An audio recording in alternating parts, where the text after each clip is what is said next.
जय श्री राम में बड़ा मजेदार मामला है। ये देखो भैया जो नहीं मुल्ला कम्युनिटी जो उन्हें मरी जा रही पकौड़ी बेचे खाते इनका महाकुंभ। इस देश के नागरिक होने के नाते एक बात पूछना चाहते हैं कि हम लोगों को कुंभ मेले में काहे नहीं मेला लगाने दिया जाएगा, काहे नहीं दुकान लगाने दिया जाएगा। हाँ, हम भी इंसान हैं, हम भी मुसलमान हैं, तो क्या हुआ, हम भाईचारा की बात करते हैं ना। गंगा जमुनी तहजीब भी कुछ होती है। भैया जय बलकारी जय श्री राम में बड़ा मजेदार मामला है। ये देखो भैया जो नहीं मुल्ला कम्युनिटी जो उन्हें मरी जा रही पकौड़ी बेचे खाते इनका महाकुंभ में चाय पकौड़ी समोसा की दुकान खोलने नहीं मिल रही। आए भैया मोरे तुमरे जो है बड़के नेता जो नहीं पार्टी तुम लोग वोट देते रहे हो, वो पार्टी तो खुद कहत रही कि राम जन्मभूमि या बाबा काशीनाथ के कॉरिडोर से कौन सा रोजगार मिलेगा। जब तुमका हिंदू धर्म की चीजों को मानना नहीं ना तो हुआ क्या करने जाओगे, कहा पकौड़ी समोसा बेचोगे। या लखनऊ में बेच लो ना चाय कचौड़ी।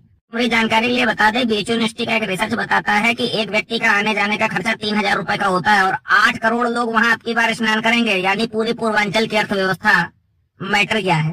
इसलिए ये बताओ हुआ का मतलब तुम वहाँ मुर्गा मटन मीट जो है उठा के जो है संगम में डालो, हम पंचे स्नान करी, तुम्हारा थूका चाटा हम लोग खाई चूतिया समझो का भाई। जब तुम्हारी हमारे धर्म में आस्था नहीं तो वहां कहा तुम समोसा की दुकान खोलोगे और कहा तुमने नेता मरे जा रहे हैं भाई। अपने अपने बेचो जाए ना, देवा शरीफ अजमेर शरीफ यहाँ बेचो जाके, यहाँ कहा जरूरत है तुमका।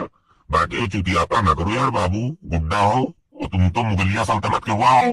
बादशाह लोग समोसा नहीं बेचते हैं, कहे बेच रहे हो समोसा, ना बेचो।